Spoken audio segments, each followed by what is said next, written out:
ನಿಮಗೆಲ್ಲ ಸಮಾನತೆ ಅಂದ್ರೆ ಏನು ಅಂತ ಗೊತ್ತಾ ಗೊತ್ತಿಲ್ಲ? ಏನು ಸಮಾನತೆ ಅಂದ್ರೆ ಏನಂತ? ಎಲ್ಲರನ್ನು ಸಮದೃಷ್ಟಿಯಿಂದ ನೋಡುವುದು ಸಮಾನತೆ. ನಾನೀಗ ನೋಡಿದೆ ಎಲ್ಲರನ್ನು ಸಮನಾಗಿ ನೋಡಕ್ಕೆ ನೀವು ಉದ್ದಕ್ಕೆ ಗಿಡ್ಡಕ್ಕೆ ಅದೀರಿ, ಕರ್ಟೆ ಬೆಳಗ್ಗೆ ಅದೀರಿ, ಯೂನಿಫಾರ್ಮ್ ನಾಗ ಇರೋದಿರಿ, ಯೂನಿಫಾರ್ಮ್ ನಾಗ ಇಲ್ದಾರದಿರಿ. ಅದ್ಯಾಕೆ ಸಮನಾಗಿ ನೋಡಕ್? ಸಮಾನವಾಗಿ ನೋಡುವುದು ಎಂದ್ರೆ ಹೆಂಗೆ?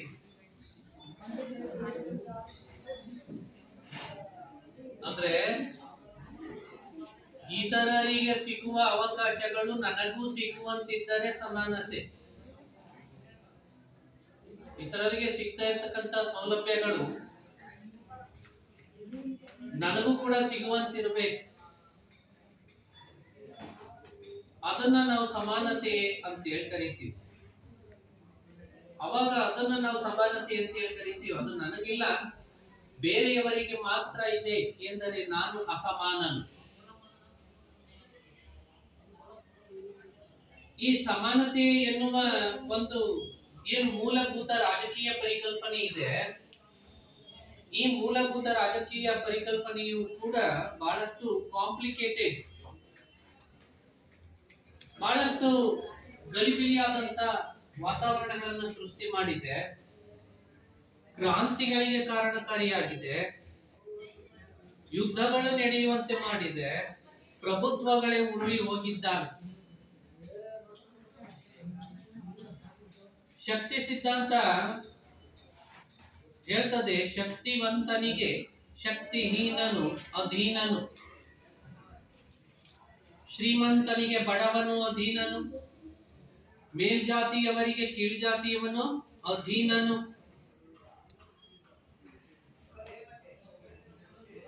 ಈ ಶಕ್ತಿ ಸಿದ್ಧಾಂತದ ಪ್ರತಿಪಾದನೆಯೊಂದಿಗೆ ಅಸಮಾನತೆಯು ಕೂಡ ಈ ಪ್ರಪಂಚಕ್ಕೆ ಕಾಲನ್ನ ಇಡ್ತು. ಅಸಮಾನತೆಗಳು ಹೆಣ್ಣು ಮತ್ತು ಗಂಡೆಂಬ ವಿಷಯಕ್ಕೆ ಲಿಂಗವನ್ನ ಆಧಾರವಾಗಿಟ್ಟುಕೊಂಡು ಮಾಡಿದ ಅಸಮಾನತೆಗಳು, ಚರ್ಮದ ಬಣ್ಣವನ್ನ ಆಧಾರವಾಗಿಟ್ಟುಕೊಂಡು ಕರಿಯರು ಮತ್ತು ಬಿಳಿಯರೆಂಬ ಅಸಮಾನತೆಯ ಅನೇಕ ಪ್ರಕರಣಗಳು, ಮನುಷ್ಯನ ಶರೀರದ ಎತ್ತರವನ್ನ ಆಧಾರವಾಗಿಟ್ಟುಕೊಂಡು ಮಾಡತಕ್ಕಂಥ ಅನೇಕ ಅಸಮಾನತೆಗಳು, ಸೌಂದರ್ಯವನ್ನ ಆಧಾರವಾಗಿಟ್ಟುಕೊಂಡು ಮಾಡತಕ್ಕಂಥ ಅಸಮಾನತೆಗಳು. ಇಂಥ ವಿಷಯದಲ್ಲಿ ಅಸಮಾನತೆಯನ್ನ ಮನುಷ್ಯ ವರ್ಗ ಸೃಷ್ಟಿ ಮಾಡಿಲ್ಲ ಅಂತ ಹೇಳುವಂತಿಲ್ಲ. ಮನುಷ್ಯರೆಲ್ಲರೂ ನಾವು ಸಾಮಾಜಿಕವಾಗಿ ಸ್ವಾಭಾವಿಕವಾಗಿ ಹುಟ್ಟಿದ್ದೇವೆ, ನೈಸರ್ಗಿಕವಾಗಿ ಹುಟ್ಟುಬಿಟ್ಟಿದ್ದೇವೆ. ನಾವು ಯಾರು ಸ್ಪೆಷಲ್ ಗಿಫ್ಟ್ ಅನ್ನ, ಸ್ಪೆಷಲ್ ಪ್ಯಾಕೇಜ್ ಅನ್ನ, ಸ್ಪೆಷಲ್ ಆಗಿರ್ತಕ್ಕಂಥ ಒಂದು ಅಕೌಂಟ್ ಅನ್ನ ಇಟ್ಕೊಂಡು ಈ ಭೂಮಿ ಮೇಲೆ ಬಂದಿರ್ತಕ್ಕಂಥವ್ರಲ್ಲ. ಅದಕ್ಕೆ ನಮ್ಮ ರಾಜ್ಯಶಾಸ್ತ್ರದ ಆದಿಗುರುವಾಗಿರ್ತಕ್ಕಂಥ ಸಾಕ್ರೆಟೀಸ್ ಒಂದು ಕಡೆಗೆ ಒಂದು ಪ್ರಶ್ನೆಯನ್ನ ಕೇಳ್ತಾರೆ. ಯಾರು ಅಸಮಾನತೆಗಳನ್ನ ಸೃಷ್ಟಿ ಮಾಡುತ್ತಾರೆಯೋ ಅವರ ಮುಂದೆ ಒಂದು ಪ್ರಶ್ನೆಯನ್ನ ಕೇಳ್ತಾರೆ. Was there any call from the God and above to take birth on this earth? ಏನಾದ್ರೂ ಆ ದೇವರು ಅಥವಾ ದೇವರಿಗಿಂತ ಮೇಲಿನವರು ಯಾವ್ದಾದ್ರು ಒಂದು ಕಾಲ್ ಫಾರ್ ಅನ್ನ ಮಾಡಿದ್ರ? ಡಂಗೂರ ಸಾರಿಸಿದ್ರೆ ನಿಮಗೆ ಏನಂತ? ಭೂಮಿ ಮೇಲೆ ಮನುಷ್ಯರಾಗಿ ಹುಟ್ಟಲಿಕ್ಕೆ ಇಷ್ಟು ಜನ ಬೇಕಾಗಿದ್ದಾರೆ, ಭೂಮಿ ಮೇಲೆ ಮನುಷ್ಯರಾಗಿ ಹುಟ್ಟಲಿಕ್ಕೆ ಇಷ್ಟು ಜನ ಬೇಕಾಗಿದ್ದಾರೆ. ಯಾಕೆ? ಯಾವ್ಯಾವ್ದ್ರಲ್ಲಿ? ಪುರೋಹಿತರ ಮನೆಯಲ್ಲಿ ಇಷ್ಟು ಜನ, ರಾಜ ಮನೆತನದಲ್ಲಿ ಇಷ್ಟು ಜನ, ಶ್ರೀಮಂತರ ಮನೆತನದಲ್ಲಿ ಇಷ್ಟು ಜನ, ಸಾಮಂತರ ಮನೆಯಲ್ಲಿ ಇಷ್ಟು ಜನ, ಗುಲಾಮರ ವರ್ಗದಲ್ಲಿ ಇಷ್ಟು ಜನ.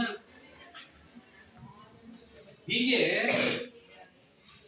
ಯಾವ್ದಾದ್ರು ಕಾಲ್ಫಾರ್ ಆಗಿತ್ತ? ಡಂಗೂರವನ್ನ ಸಾರಿಸಿದ್ರೆ, ಆ ಡಂಗೂರ ಸಾರಿಸಿದ ಮೇಲೆ ನೀವು ಯಾರಾದ್ರೂ ಅಪ್ಲಿಕೇಶನ್ ಹಾಕಿದ್ದೀರಿ? ಹಾಗಿದ್ಮೇಲೆ ದೇವ್ರು ಇದನ್ನು ಹೊರಡಿಸಿರ್ಬೇಕಲ್ಲ. ಶ್ರೀಮಂತರ ಮನೆಯಲ್ಲಿ ಕುಂಟನಾಗಿ, ಕುರುಡನಾಗಿ, ಕಿವುಡನಾಗಿ, ಹೆಬ್ಬನಾಗಿ, ಷಂಡನಾಗಿ, ತೃತೀಯ ಲಿಂಗಿಯಾಗಿ, ಬಡವರ ಮನೆಯಲ್ಲಿ ಕರಿಯನಾಗಿ, ಬಿಳಿಯನಾಗಿ, ಸೌಂದರ್ಯವತಿಯಾಗಿ, ಕುರೂಪಿಯಾಗಿ ಹುಟ್ಟಲಿಕ್ಕೆ ಇಷ್ಟ ಬೇಕಾಗಿದ್ದಾರೆ ಅಂತ ದೇವ್ರು ಏನಾದ್ರು ಒಂದು ಡಬ್ಬುರ ಸಾಸಿದ್ರೆ ಅವಾಗ ನೀವು ಅಪ್ಲಿಕೇಶನ್ ಹಾಕೊಂಡು ಹುಡ್ಕೊಂಡು ಬಂದಿದ್ದೀರಿ? ಇಲ್ಲ. We are all taken birth naturally. ನಾವೇನ್ ಮಾಡಿದೀವಿ?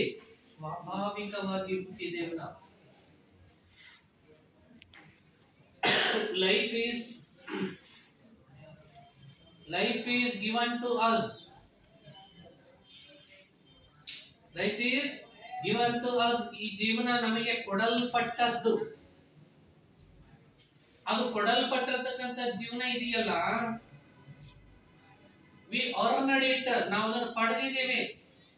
ಯಾವಾಗ ನಾವು ಪಡ್ಕೊಂಡ್ವಲ್ಲ, ನಮಗೆ ಕೊಡಲ್ಪಡ್ತಲ್ಲ ಅವಾಗ. ಅದು ಯಾವ ಸ್ಥಿತಿಯಲ್ಲಿ ಇದೆಯೋ ಹಾಗೆಯೇ ನಾವು ಅದನ್ನ ಬದುಕಬೇಕಾಗಿದೆಯೇ ಹೊರತು ನಾವು ಅದನ್ನ ಬದಲಾವಣೆಯನ್ನ ಮಾಡ್ಕೊಳ್ಳಿಕ್ಕೆ ಬರೋದಿಲ್ಲ. There is no exchange offers in our lives. Exchange offers ಇದಾವೇನಿಲ್ಲ? ಇಲ್ಲ. ಒಂದು ಬಟ್ಟೆ ಅಂಗಡಿಗೆ ಹೋಗ್ತೀರಿ, ಯಾವುದೋ ಒಂದು ಬಟ್ಟೆಯನ್ನ, ಒಂದು ಶರ್ಟ್ ಅನ್ನ, ಒಂದು ಚೂಡಿದಾರನ್ನ ತಗೊಳ್ತೀರಿ. ತಗೊಂಡು ಮನೆಗೆ ಬರ್ತೀರಿ, ನಿಮ್ಮ ಅಮ್ಮ ಬೇಡ ಈ ಕಲರ್ ನೀನು ಚೆನ್ನಾಗಿ ಕಾಣಲ್ಲ, ನಾಳೆ ಏನಾದ್ರು ಮತ್ತೆ ಕಾಲೇಜ್ಗೆ ಹೋಗ್ತೀಯಲ್ಲ, ಅವಾಗ ಹೋಗಿ ಎಕ್ಸ್ಚೇಂಜ್ ಮಾಡ್ಕೊಂಡು.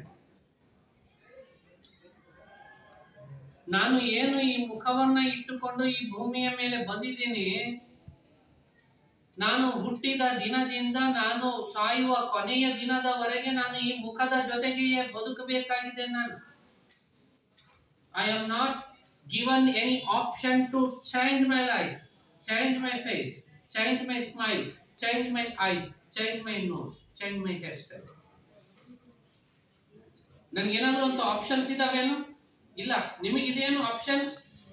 ಕರಡಿ ಮುಖದ ಮುಂದೆ ಒಂದು ಕರಡಿ ಇಟ್ಕೊಳ್ರಿ. ಕರಡಿ ಇಟ್ಕೊಂಡ ನಿಮಗೆ ಅನಿಸ್ತದೆ ನನಗೂ ಒಂಚೂರು ಸೊಟ್ಟ ಐತಿ, ಉದ್ದ ಇರ್ಬೇಕಾಗಿತ್ತು, ಗಿಡ್ಡ ಇರ್ಬೇಕಾಗಿತ್ತು, ಸ್ವಲ್ಪ ಕೆಳಾಕಿದ್ದು ಕೆಡತಿ ಮ್ಯಾಕ್ ಇರ್ಬೇಕಾಗಿತ್ತು. ರಿಪೇರಿ ಎಲ್ಲಾರು ಮಾಡ್ತಾರೆ ಅನ್ನೋದನ್ನ? ರಿಪೇರಿ ಮಾಡ್ತಾರೇನ್ರಿ ಅದನ್ನ? ಇಲ್ಲ. ಸಾಕ್ರಟೀಸ್ ಅದನ್ನೇ ಹೇಳ್ತಾನೆ, ನ್ಯಾಚುರಲಿ, ನೈಸರ್ಗಿಕವಾಗಿ ನಾವೆಲ್ಲ ಹುಟ್ಟಿಬಿಟ್ಟಿದ್ದೇವೆ.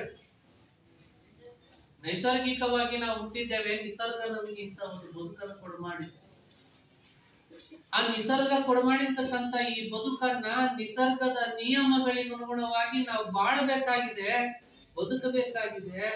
ಆಮೇಲೆ ಆ ನಿಸರ್ಗ ಯಾವತ್ತು ನಮ್ಮನ್ನ ನಿರಾಕರಿಸ್ತದೋ ನಾವು ಈ ಭೂಮಿಯಿಂದ ಹೋಗ್ಬೇಕಾಗಿದೆ. ನಿಸರ್ಗದ ನಿಯಮ ಇದೆ. ಅದೇ ಸಾಕ್ರಟೀಸ್ ಒಂದ್ ಕಡೆಗೆ ಹೇಳ್ತಾನೆ, 4,000 ಪುಸ್ತಕಗಳನ್ನು ಓದ್ಬೇಕಂತ ಒಬ್ಬ ಮನುಷ್ಯ. ನಿಮ್ಗೆ ಹೇಳಿದ್ರೆ ನೀವು ನಗ್ದಿರಿದನ್ ಸಾರ್ 4 ಹೋದಾಗ ನಮಗೆ ಗಳಂಪಿಳೆದ್ದೋಗೆ 4,000 ಪುಸ್ತಕಗಳನ್ನ ಕಟ್ಟಿರ್ತೀವಿ.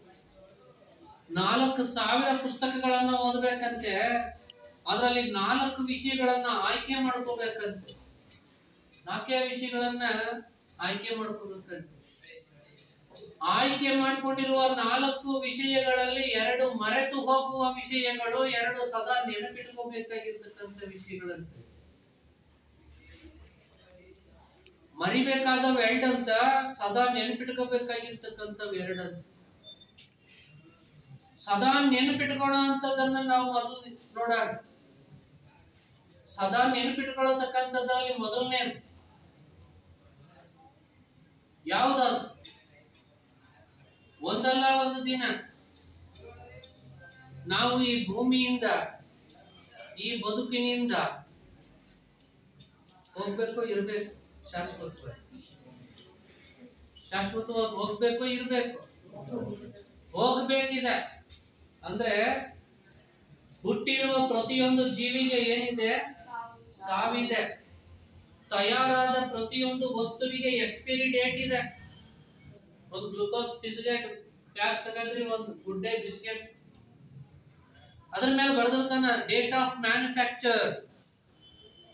ಅದ್ರ ಕೆಳಗ ಈ ಕೆಳಗಿನ ಸಾಲ ಅದ್ರ ಕೆಳಗ ಬರ್ತದ್ರಿ. ನೆಕ್ಸ್ಟ್ ಲೈನ್ ಇರ್ತದೆ ಡೇಟ್ ಆಫ್ ಎಕ್ಸ್ಪೈರಿ.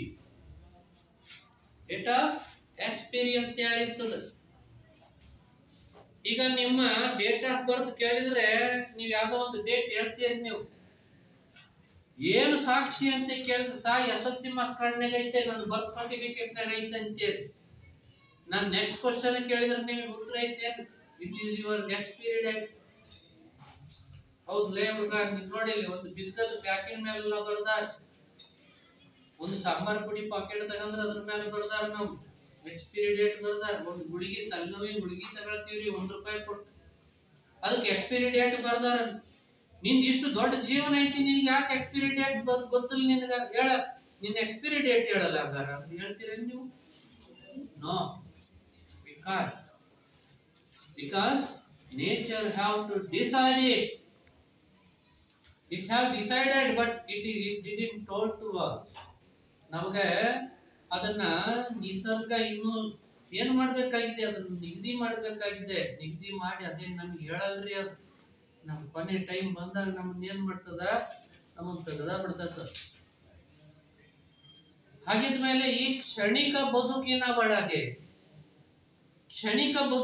ಒಳಗೆ ಶಾಶ್ವತವಾಗಿರ್ತಕ್ಕಂಥ ಅಸಮಾನತೆಗಳನ್ನೇಕೆ ಸೃಷ್ಟಿಸಬೇಕು?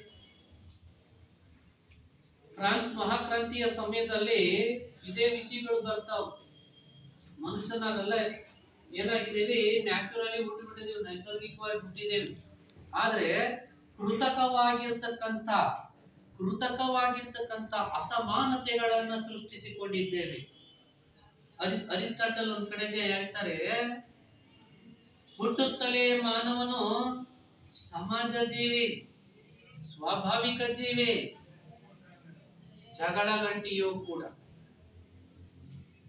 ಜಗಳ ಆಡ್ತೀವಿ ಒಂದು ಕಾರಣಕ್ಕ, ಒಂದು ಬಿಡ್ಬೇಕೇನ್ರಿ? ಇಲ್ಲ, ಬಗೆಹರಿಸ್ಕೊಳ್ಬೇಕು ನಮ್ ಜಗಳ. ಜೆ ರೂಸೋನು ಅದನ್ನೇ ಹೇಳ್ತಾರೆ, ಮನುಷ್ಯ ಸ್ವಾಭಾವಿಕ ಜೀವಿ, ಹುಟ್ಟುತ್ತಲೇ ಸ್ವತಂತ್ರನು. ಹುಟ್ಟುತ್ತಲೇ ನಾವೆಲ್ಲರೂ ಸ್ವತಂತ್ರರು. ಆದ್ರೆ ತನ್ನ ಬದುಕಿನ ಎಲ್ಲಾ ಹಂತಗಳಲ್ಲಿ ಎಲ್ಲಾ ಕಡೆಯಿಂದ ಸಂಕೋಲೆಗಳಿಂದ ಬಂಧಿತನಾಗಿದ್ದಾನೆ. ನಾವೆಲ್ಲ ಸಂಬಂಧಗಳ ಸಂಕೋಲೆಗಳಲ್ಲಿ ಬಂಧನಕ್ಕೆ ಒಳಗಾಗ್ಬಿಟ್ಟಿದೀವಿ. ನಾವು ರೀತಿ ರಿವಾಜುಗಳಲ್ಲಿ ಬಂಧನಕ್ಕೆ ಒಳಗಾಗಿದ್ದೀವಿ, ಸಂಪ್ರದಾಯಗಳಲ್ಲಿ ಬಂಧನಕ್ಕೆ ಒಳಗಾಗಿದ್ದೀವಿ, ನಾವು ರಿಲೇಶನ್ಶಿಪ್ ಅಲ್ಲಿ ಒಳಗಾಗಿದ್ದೀವಿ. ಹಾಗಾಗಿ ಈ ಬದುಕಲು ನಮಗೆ ಸಮಾನತೆ ಅನ್ನೋದು ಎಷ್ಟು ಮುಖ್ಯ. ನಿಮ್ಮ ಮನೆಯಲ್ಲಿ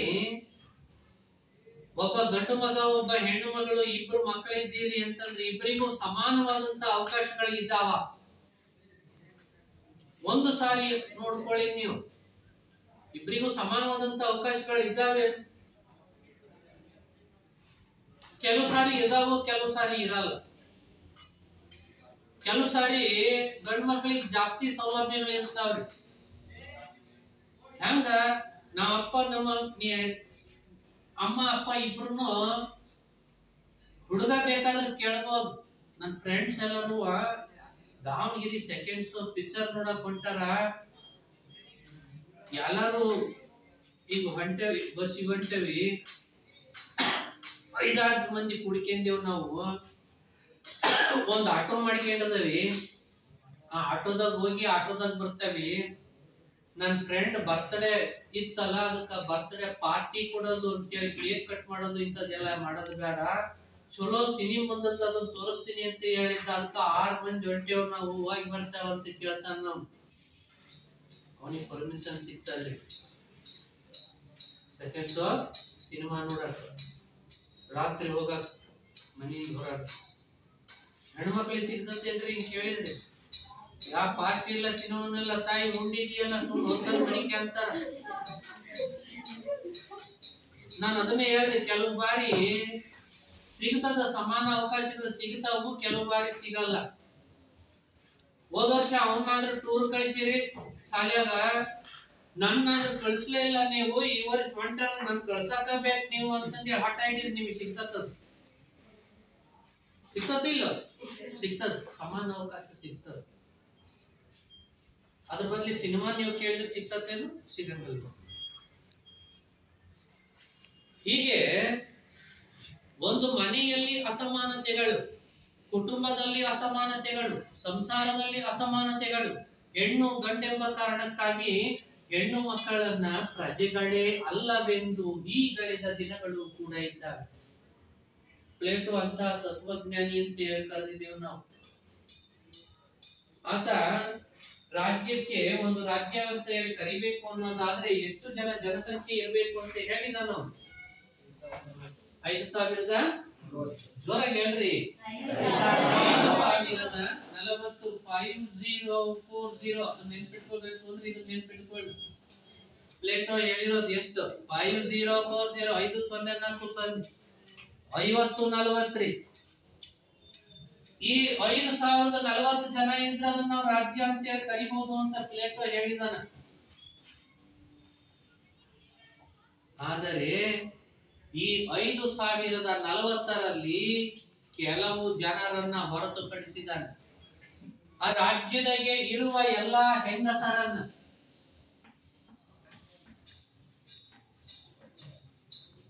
ಎಲ್ಲಾ ಮಕ್ಕಳನ್ನ, ರೈತರನ್ನ, ಕಾರ್ಮಿಕರನ್ನ, ಗುಲಾಮರನ್ನ, ಇಷ್ಟು ಜನರನ್ನ ಹೊರತುಪಡಿಸಿದಂದ್ರೆ ಒಂದು ರಾಜ್ಯದಲ್ಲಿ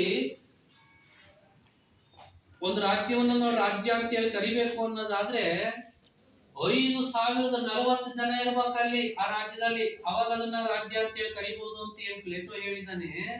ಈ ಸಂಖ್ಯೆನಲ್ಲಿ ಯಾರ್ಯಾರನ್ನ ಹೊರತುಪಡಿಸಿದಾನೆ ಅಂದ್ರೆ ಅವರು ಶ್ರೀಮಂತರ ಮನೆಯವರಾಗಿರ್ಲಿ, ರಾಜ ಮನೆತನದವರೇ ಆಗಿರ್ಲಿ, ಪುರೋಹಿತರ ಮನೆತನದವರೇ ಆಗಿರ್ಲಿ, ಸೈನಿಕ ಮನೆತನದವರೇ ಆಗಿರ್ಲಿ, ಕ್ಷತ್ರಿಯರೇ ಆಗಿರ್ಲಿ, ಯಾರ ಮನೆಯವರಾಗಿರ್ಲಿ, ಒಟ್ಟಾರೆಯಾಗಿ ಹೆಂಗಸರು, ಹೆಣ್ಣು ಮಕ್ಕಳನ್ನ ರಾಜ್ಯದ ಸದಸ್ಯರು ಅಂತ ಹೇಳಿ ಆತ ಒಪ್ಪಿರ್ಲಿಲ್ಲ.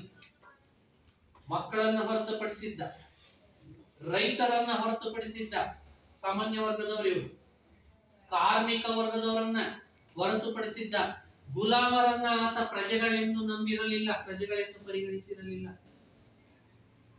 ನೋಡ್ರಿ ಎಷ್ಟು ಅಸಮಾನತೆಗಳು. ಸೈದ್ಧಾಂತಿಕವಾಗಿಯೂ ಕೂಡ ಏನು ಜಾಸ್ತಿ ದೊಡ್ಡ ದೊಡ್ಡ ಜ್ಞಾನಿಗಳು ಅಂತ ಹೇಳಿ ನಾವು ಕರಿತೀವಿ. ಆ ಜ್ಞಾನಿಗಳು ನೀಡಿರ್ತಕ್ಕಂಥ ಹೇಳಿಕೆಗಳಲ್ಲಿ ಅಸಮಾನತೆಯ ದೃಷ್ಟಿಕೋನಗಳು, ಹೆಣ್ಣೆಂಬ ಕಾರಣಕ್ಕಾಗಿ ಲಿಂಗವನ್ನಾಧಾರವಾಗಿಟ್ಟುಕೊಂಡು ಅಸಮಾನತೆಯನ್ನ ಸೃಷ್ಟಿ ಮಾಡಿದಂತ ದಿನಗಳು. ಹೀಗೆ ಸಮಾನತೆ ಅಂತಕ್ಕಂಥದ್ದು ಒಂದು ಯೂನಿವರ್ಸಲ್ ಪ್ರಾಬ್ಲಮ್ ಆಗಿದೆ. ಅದೊಂದು ಸೃಷ್ಟಿಯ ಸಮಸ್ಯೆ. ಈ ಸೃಷ್ಟಿಯೊಳಗೆ ಅದೊಂದು ದೊಡ್ಡ ಸಮಸ್ಯೆಯಾಗಿ ಉಳ್ಕೊಂಡು ಬಿಟ್ಟಿದೆ. ಅಂತ ಒಂದು ಟಾಪಿಕ್ ಅನ್ನ ರಾಜ್ಯಶಾಸ್ತ್ರದ ಮೂಲಭೂತ ಪರಿಕಲ್ಪನೆ ಅಂತ ಹೇಳಿ ಕರೆಯಲಾಗಿದೆ. ಆ ರಾಜ್ಯಶಾಸ್ತ್ರದ ಅಂತಹ ಒಂದು ಮೂಲಭೂತ ಪರಿಕಲ್ಪನೆ ಏನಿದೆ, ಆ ಮೂಲಭೂತ ಪರಿಕಲ್ಪನೆಯನ್ನು ನಾವಿಲ್ಲಿ ಚರ್ಚೆಯನ್ನು ಮಾಡ್ತಾ ಇದ್ದೀವಿ. ಅದರ ವಿಧಗಳನ್ನ ನೆಕ್ಸ್ಟ್ ನಾವೀಗ ನೋಡ್ತಾ ಹೋಗೋಣ. ಈ ತರದ ಅನೇಕ ನಿದರ್ಶನಗಳು ಇದ್ದಾವೆ. 1909ನೇ ಇಸವಿಯವರೆಗೆ ಅಂದ್ರೆ 19ನೇ ಶತಮಾನದವರೆಗೆ ಅಮೆರಿಕ ದೇಶ ಹೆಣ್ಣು ಮಕ್ಕಳನ್ನ ಪ್ರಜೆಗಳು ಅಂತ ಹೇಳಿ ಕರೆದಿರಲಿಲ್ಲ. 18ನೇ ಶತಮಾನದ ಅಂತ್ಯದವರೆಗೆ ಬ್ರಿಟನ್ ದೇಶ ಹೆಣ್ಣು ಮಕ್ಕಳನ್ನ ಪ್ರಜೆಗಳೆಂದು ಒಪ್ಪಿಕೊಂಡಿರಲಿಲ್ಲ.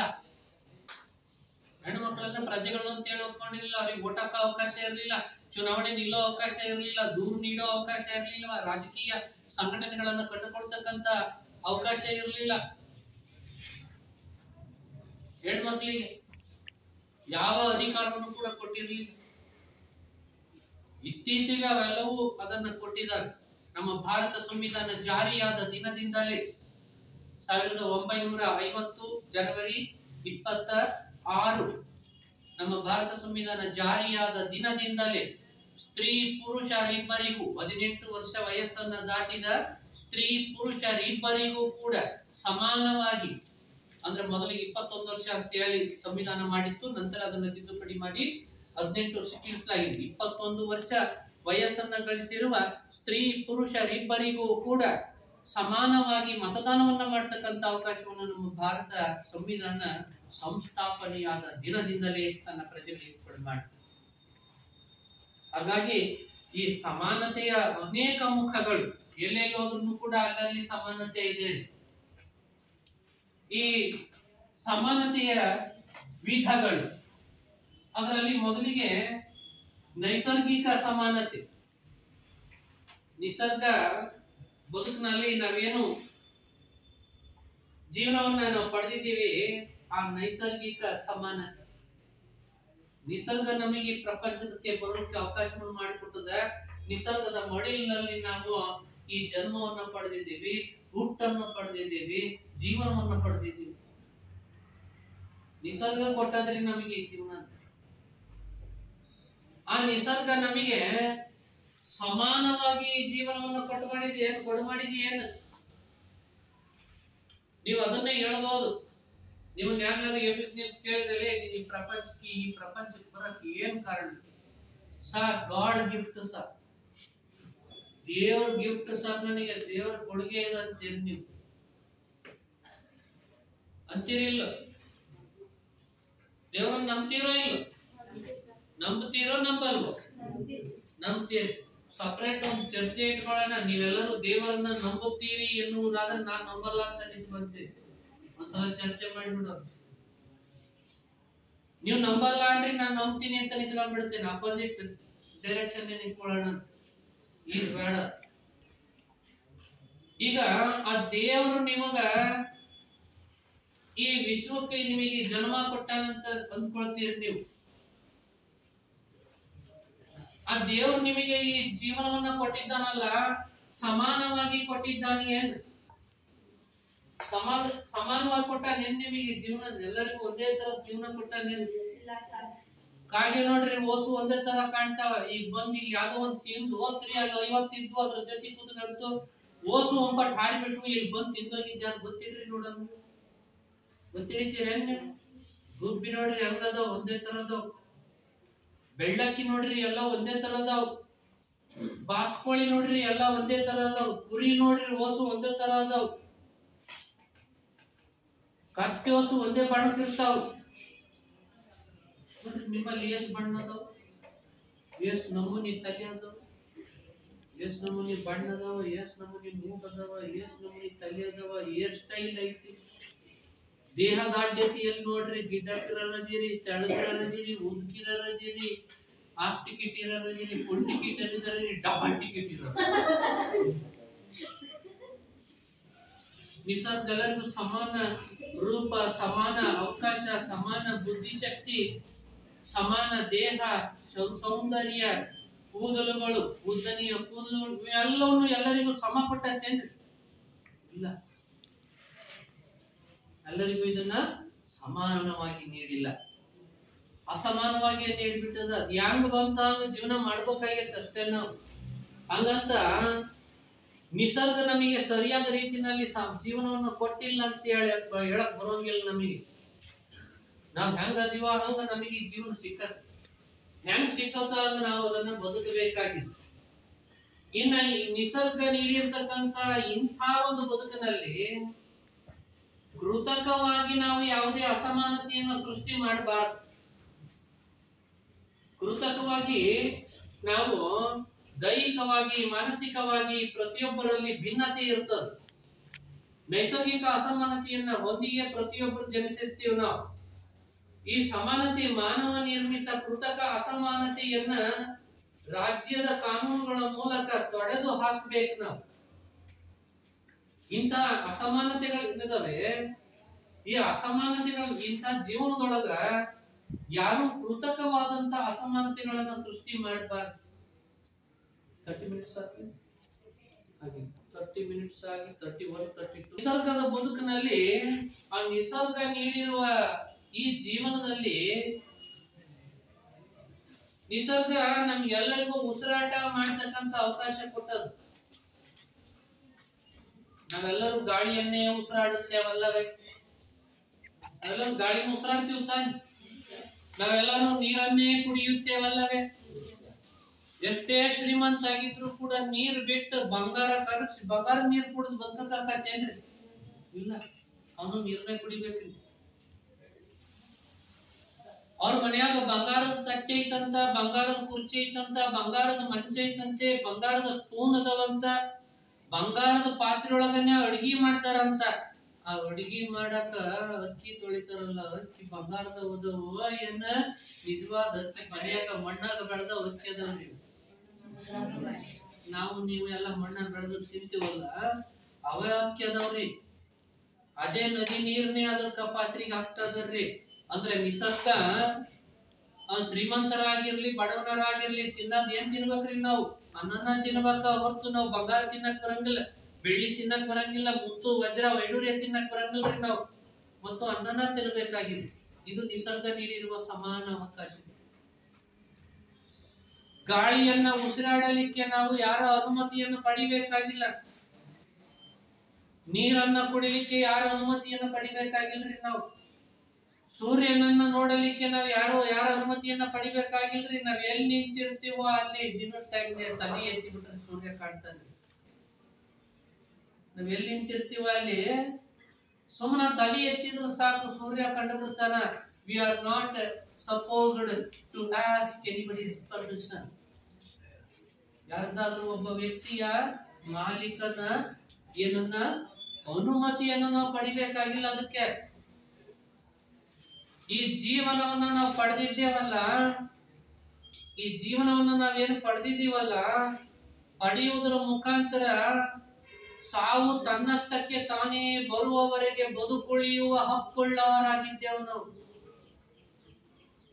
ನಾವೇ ಏನೋ ಮಾಡ್ಕೊಂಡು ಹೋಗೋದಲ್ರಿ.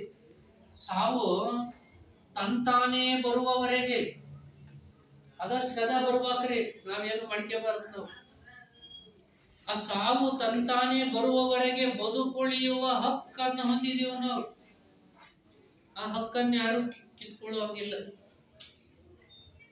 ಅದು ನೈಸರ್ಗಿಕ ಸಮಾನತೆ. ಅದರೊಳಗ ನಾವು ಯಾವುದೇ ಭೇದ ಭಾವಗಳನ್ನು ಸೃಷ್ಟಿ ಮಾಡಬಾರ್ದು. ಬಡವ ಬಲ್ಲಿದ, ಮೇಲ್ಜಾತಿ ಕೀಳ್ಜಾತಿ, ಶ್ರೀಮಂತ ಉಳ್ಳವ ಉಳ್ಳದಿರುವ, ರೈತ ಮತ್ತು ಸಾಹುಕಾರ, ಈ ರೀತಿ ಯಾವುದೇ ಭೇದಗಳನ್ನು ನಾವು ಮಾಡುವಂತಿಲ್ಲ. ಇನ್ನ ಎರಡನೇದು ನಾಗರಿಕ ಸಮಾನತೆ. ನಾವು ಈ ರಾಜ್ಯದ ಬದುಕನ್ನ ಬದುಕ್ತಾ ಇರಬೇಕಾದಂತ ಸಂದರ್ಭದಲ್ಲಿ ಎಲ್ಲಾ ನಾಗರಿಕರು ಹೊಂದಿರುವ ಹಕ್ಕುಗಳು ನಮಗೂ ಇದಾವೆ. ಈ ನಾಗರಿಕ ಬದುಕಿನಲ್ಲಿ ಅಕ್ಕಪಕ್ಕದವರ ಜೊತೆಗೆ, ಸಮಾಜದ ಬಂಧು ಬಾಂಧವರ ಜೊತೆಗೆ ಜೀವನವನ್ನ ಮಾಡ್ತಾ ಇರ್ಬೇಕಾದ್ರೆ ಅವರೆಲ್ಲರಿಗೂ ಇರುವ ಹಕ್ಕುಗಳು ನನಗೂ ಕೂಡ ಇದಾವೆ. ಅವುಗಳನ್ನ ಅನುಭವಿಸಿಕೊಂಡು ಹೋಗುವುದೇ ನಾಗರಿಕ ಸಮಾನತೆ. ನಿಮ್ ಪಕ್ಕದ ಮನೆಯವ್ರಿಗೆ ಗ್ರಾಮ ಪಂಚಾಯತಿ ಅವ್ರ ನಲ್ಲಿ ಹಾಕೊಡ್ತಾರ, ನೀವು ಕೇಳಕ್ ಹೋದ್ರೆ ಹಾಕೊಡೋದಿಲ್ಲ ಅಂತಾರ. ಇಲ್ಲ ಪಕ್ಕದ ಮನಿಗೆ ಹೆಂಗ ಹಾಕೊಟ್ರಿ? ಮತ್ ನೀವು ಅವ್ರ ಫೀಸ್ ಕಟ್ಟ್ಯಾರ, ಕೊಟ್ಟೇವ್ ನಾವು. ಎಷ್ಟೈತಿ ಫೀಸ್? 1,000 ರೂಪಾಯಿ ಐತಿ. ತಗ ನಾನು 1,000 ರೂಪಾಯಿ ಕೊಡ್ತೇನೆ, ನನಗೆ ಹಚ್ಕೊಡ. ಇಲ್ಲಿ ನಿಮಗೆ ಹಚ್ಕೊಡಲ್ಲ ಅಂತ ನಾವು ನಲ್ಲಿ.